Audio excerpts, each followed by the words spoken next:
तर IPL match and मसाला या शोमध्ये तुमचं स्वागत आहे. काल 2 मॅच झाल्या, आरसीबी विरुद्ध KKR आणि GT विरुद्ध पंजाब. पण या 4 टीमच्या जरी मॅच झाल्या असल्या तरी आजचा विषय फक्त आणि फक्त एकाच टीमबद्दल आहे, अर्थात आरसीबी. रॉयल चॅलेंजर्स बँगलोर याही वर्षी IPLचा खिताब जिंकू शकणार नाहीये, कारण की जेवढ्या मॅचेस झाल्यात 8 पैकी 7 मॅचेस त्यांनी सलग गमावल्यात आणि त्यामुळं ते स्पर्धेच्या जवळपास बाहेर गेले. राहिलेल्या मॅचेस फक्त फॉर्मॅलिटी असणार आहे, त्यामुळे प्लेऑफमध्ये जाण्याचे त्यांचे चान्सेस आता पूर्णपणे संपलेलेच आहेत. सोबतच अजूनही काही विषयांवर चर्चा करायची असती, म्हणजे अर्थात तो विराट कोहलीचा नो बॉल होता की नाही, त्याचं ॲग्रेशन असेल आणि आरसीबीचा नेहमीचाच खेळ. आणि या सर्व चर्चेसाठी माझ्यासोबत पराग आहे. तर पराग, आरसीबी हा आजचा विषय आहे आपला. आरसीबी बाहेर गेलेली आहे, सर्वात पहिले त्याच्याबद्दल काय वाटतं? आरसीबी त्यांच्या खराब बॉलिंग लाईनमुळे बाहेर गेली. आतापर्यंत 8 मॅच बघितल्या आपण त्यांच्या आणि 8 टीममध्ये फक्त एकच मॅच जिंकली आणि 7 मॅचेसमध्ये ते फक्त खराब बॉलिंग आणि खराब बॅटिंगमध्ये बाहेर गेले. आरसीबी मधला कोण सोडला तर फक्त विराट कोहली आणि दिनेश कार्तिक हे बरेचसे बॅट्समन वाटले, इंडियन बॅट्समन वाटले की ते नीट खेळत आहेत आणि आपल्या वर्ल्ड कपसाठी तयारीत आहे. बाकी त्यांची बॉलिंग तर दरवर्षी असते त्याप्रमाणे खराब एकदम राहिली. सिराजचं पण भवितव्य मला वाटत नाही की T20 मध्ये त्याला खेळायला चान्स देतील. आणि जे लेडीजला जमलंय आरसीबीच्या ते पण मला ह्याच्यावर तुला अजून एक विचारायचं वाटतं की त्याच्या नो बॉलचं काय? तो मेन विषय सर्वत्र सध्या चर्चा आहे. तुमच्याही मनात तोच प्रश्न आहे आणि सर्वच त्याच्यावर वेगवेगळे भाष्य करतायत.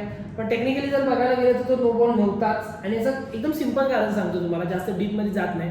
सगळेच तुम्ही क्रिकेट खेळता, गल्ली गल्लीत आपणही घेतो. पुढे आला की नो बॉल नाही, सिंपल माहिती आहे ना. सेम झालं, नीट बघितलं तर विराट कोहली क्रीजच्या बाहेर होता, त्यामुळे तो नो बॉल दिलेला नाहीये. बाकी काही विषय नाही, तो क्रीजच्या आत असतात त्या साईडला बॉल असता तर तो डीप नसता झाला आणि नो बॉल दिला गेला असता. हा एकदम सिंपल नियम आहे. बाकी त्याची हाईट वेस्ट सगळं मापण्यात आलं, त्या हिशोबाने तो नो बॉल नाही देण्यात आला. पण अर्थात हिट ऑफ द मुवमेंट मध्ये जेव्हा सुरुवातीला बघितलं तो क्रीज होता की नाही माहित नव्हतं आपल्याला, या म्हणजे आपल्याला फ्रंट टच, त्यामुळे तेव्हा नो बॉलच वाटला. मलाही वाटला, कदाचित तुलाही वाटलाच असेल तो नो बॉल. पण नंतर जेव्हा पूर्णपणे अंपायरने सांगितलं, थर्ड अंपायरचा निर्णय तेव्हा तो नो बॉल नव्हता. पण जर तो नो बॉल नव्हता हे थर्ड अंपायरने डिसाईड केलेलं, पण विराट कोहलीचं हे ॲग्रेशन शिवाय देणं अंपायरला हे बरोबर होतं नव्हतं. आता म्हणजे ते आपण बरोबर तर नक्कीच नाही म्हणू शकत विराटचं, पण ऑफकोर्स ती हिट ऑफ द मुवमेंट होती.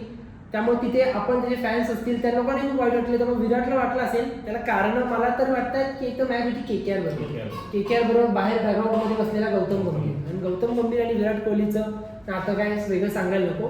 प्लस अर्थात कालची मॅच झाल्यानंतर त्यांचे थोडेफार चान्सेस जे होते तेही पूर्णपणे संपलेले, त्यामुळे ती मॅच महत्त्वाची होती.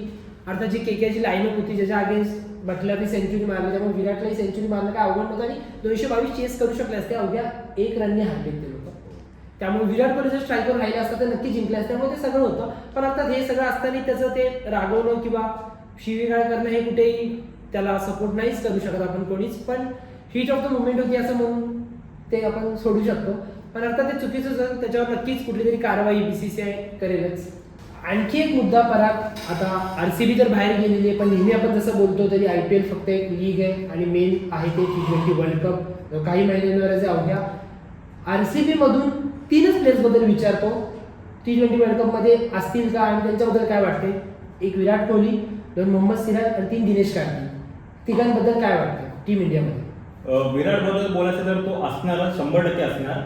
हे कोणी तसं त्याला बोलू शकत नाही की Virat Kohli T20 world cup साठी नसणार. हे 100% तो असणार, अवेलेबल प्रूव्ह केलंय. आत्ताच्या टुर्नामेंटमध्ये पण तो एकटाच खेळला. तुझ्या दिनेश कार्तिक T20 साठी सेट होईल का? तर मला असं पर्सनली वाटतं की व्हावा. त्या एक्सपिरियन्स प्रमाणे आत्ता जो आरसीबी साठी खेळ करतोय त्या हिशोबात त्याला सिलेक्ट होऊ शकतो तो. पण त्याच्यापुढे मुद्दा असा होतो की त्याला किती चान्स भेटेल, कारण की ऋषभ पंत पण आहे, संजू सॅमसन आहे, KL राहुल आहे. या तिघांमुळे त्याला चान्स मिळणं कमी आहे. पण कमीत कमी त्याला ॲटलिस्ट 15 मध्ये तरी असायला हवं. आणि जिथे तू मोहम्मद सिराजचं विचारशील मला, तर त्याने आत्ता आरसीबी साठी जी बॉलिंग केली आहे त्याने त्याप्रमाणे त्याला T20 वर्ल्ड कप साठी घेऊन नाही असं मला वाटतं. पण आपल्याकडे T20 वर्ल्ड कप साठी दुसरा असा प्लेअर नाही की बुमराह तो साथ देईल. आणि मोहम्मद सिराजचं विचारशील तर त्याने मागच्या ज्या टुर्नामेंट्समध्ये इंटरनॅशनल टुर्नामेंट्समध्ये त्याची कामगिरी बघितली तर ती खरंच चांगली आहे. तर त्याला ते चान्स देतील, सिलेक्ट होईल तो. कारण बुमराहवर अजून कुठलाच बॉलर असं नाहीये, शमी इंजर्ड आहे आपला. त्यामुळे बुमराहवर असा कुठलाच बॉलर नाही की तो भारतात लीड करू शकेल. सिराज अवेलेबल आहे. त्यामुळे एकंदरीत आरसीबी जरी बाहेर गेली असते तरी आरसीबीचे हे 3 प्लेयर्स T20 वर्ल्ड कप मध्ये असण्याचे खूप चान्सेस आहेत.